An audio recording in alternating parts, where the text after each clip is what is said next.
Hi and welcome. You're listening to the X22 Report. My name is Dave and this is episode 1373A, and today's date is September 7th, 2017, and the title of the episode is Central Banks Decide That Discontinuing Stimulus Will Collapse the Economy. Let's get into the economic collapse financial news. Now, there's a lot going on weather-wise. We know that Harvey hit Texas. We know that Irma is heading towards Florida. And we realize that there are other hurricanes that are approaching. And what we're seeing is that the corporate media, they are now maneuvering to say, these hurricanes are causing problems in the economy. And the latest thing is that jobless claims, they've spiked since 2005, the most since 2005. And they're saying this is part of Harvey, the hangover of Harvey. And right now what we're looking at is that initial jobless claims, they spiked to about 62,000 last week thanks to a 51,000 surge in Texas. Now, this is only temporary.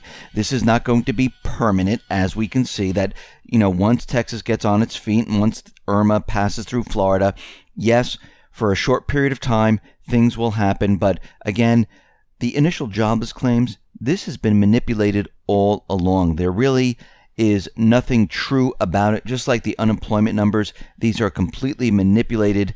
And we can see right now that the initial jobless claims, they have falling and falling and falling. And if we look back in time, every time initial jobless claims got to this level or even lower or a little bit higher, what happens is the economy goes into a recession.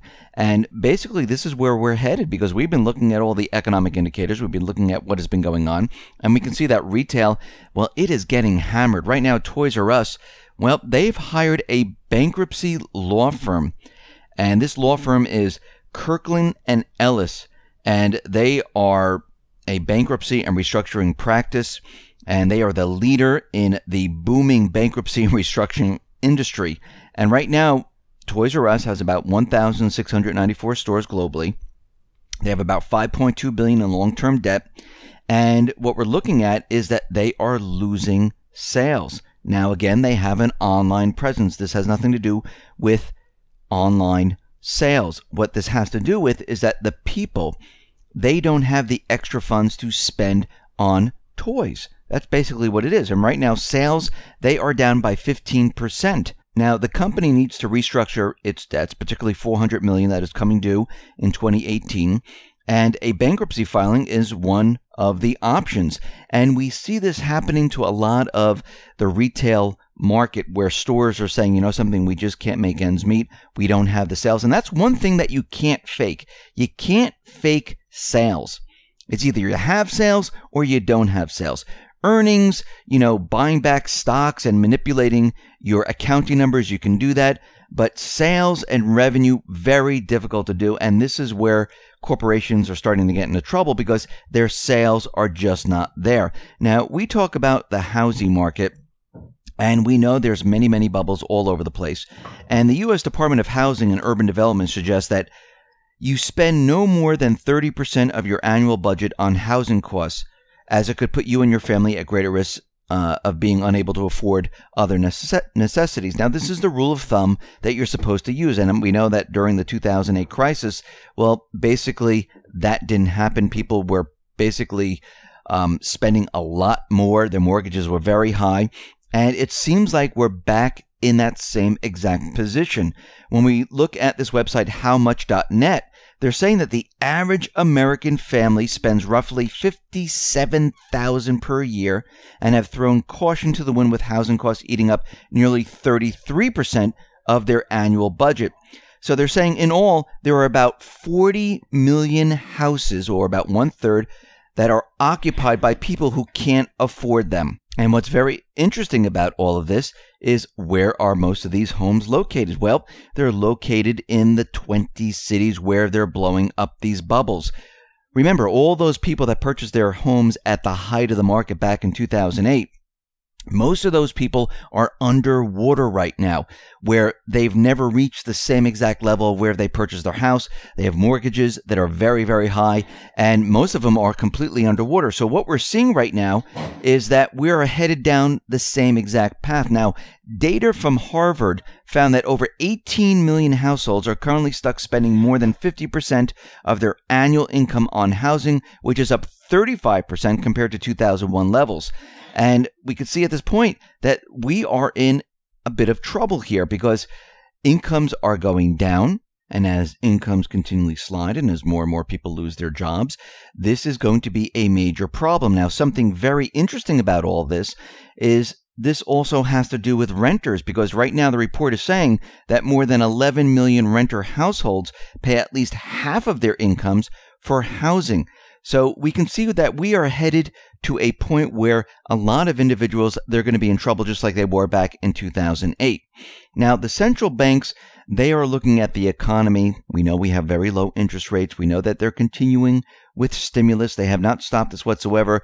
We know that the Fed has been adding to their balance sheet. It's approaching $20 trillion.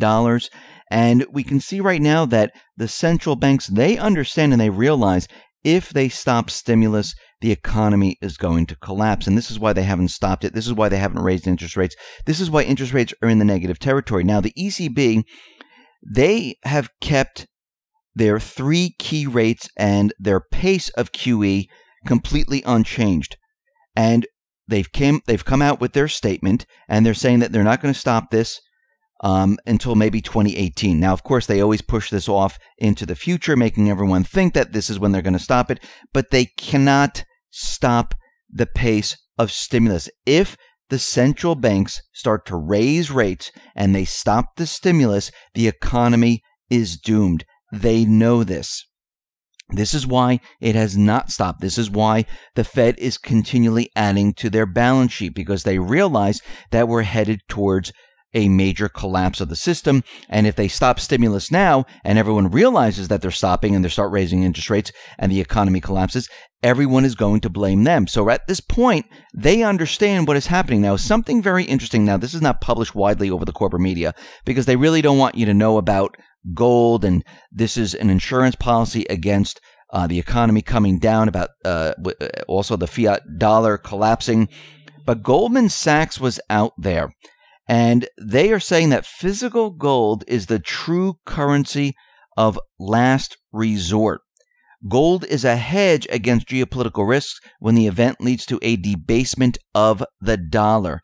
And basically what they are saying, because they understand and all these banks understand that eventually what's going to happen is the dollar is going to die. And what I mean by that, it's going to be devalued and devalued and devalued, and it will be worth absolutely nothing, because when you have so much debt and dollars all in circulation, you see inflation, and that is worth nothing. What goes up? Well, cryptocurrencies can go up. Gold, silver definitely will go up. And we can see this is exactly what is happening. Now, they're saying that gold is increasing right now, not because of the geopolitical events that we're seeing now with North Korea and everything like that. This has to do with the market mechanics, the underlying economy.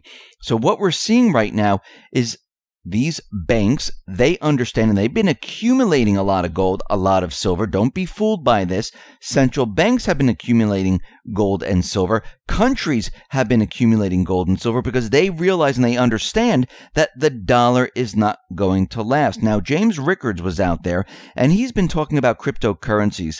And he's saying that the central banks and countries, they don't want to put an end to the cryptocurrencies. They want to control the cryptocurrencies. And he's saying that there is every indication that governments, regulators, tax authorities, and the global elite are moving in for the crypto kill. He said the future of Bitcoin and all the other cryptocurrencies may be a dystopia in which Big Brother controls what's called the blockchain and decides when and how you can buy or sell anything and everything. This is what they want to do because they understand that this is going to be the next generation of electronic currency. And they don't want this to be an open, decentralized system. They want control of the entire system. They want control of the blockchain. Because governments, central banks, they don't like competition, especially when it comes to money. Governments know they cannot stop the blockchain. In fact, they don't want to. What they want is control using powers of regulation, taxation, and investigation, and ultimately more coercive powers, including arrest, imprisonment, and everything else. So you can see they're already starting to put this into place because what they really want to do is they want to control what is going on here. Now, the elite, the U.S. legal institution called the Uniform Law Commission that proposes models laws intended for adoption in all 50 states, has released its latest proposal called the Uniform Regulation of Virtual Currency Business Act. This new law will not only provide a regulatory scheme for state regulators, but will also be a platform for litigation for private plaintiffs and class action lawyers seeking recourse against real or imagined abuses of digital coin exchanges and facilities. Now, once litigation begins, anonymity is the first casualty. And we can see that they're already putting this stuff into place. And it's not just the United States, it's Russia, it's China, and many other countries, because they want to control the system. Now, this system, I do believe, should be open and free, should be completely decentralized. We don't need governments, central banks controlling this system.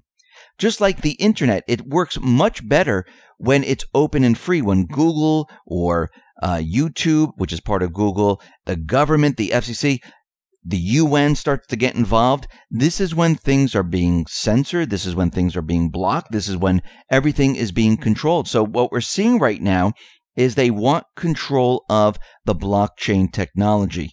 And this is what they're moving to do. So they understand that things are starting to fall apart. They understand that the cryptocurrency market is going to be the next electronic type of currency. They know the dollar is not going to make it because we can see already that Goldman Sachs is out there, and we can see that everything is moving from the west to the east. So what we're seeing right now is this great destruction of the economy. They can't stop stimulus. Debt is continually growing. All the economic indicators that we've been looking at are continually deteriorating. Nothing has been improved. There's no manufacturing coming back to the United States. Jobs, the high-paying jobs, are not being added. Everything is still manipulated. And what we're seeing right now is that this whole thing is going to come to an end. And when it does come to an end, you better be ready and prepared for what is coming, because it is coming faster and faster. We've been following this. We're not predicting anything. We're following each indicator to show you what's really going on. The corporate media likes to keep everyone in the illusionary world. The government likes to keep everyone in the illusionary world. The central banks likes to keep everyone in the illusionary world. They kept everyone in the illusionary world back in 2008 when they told you everything was fine. They're not forecasting any type of recession. These subprime securities were AAA.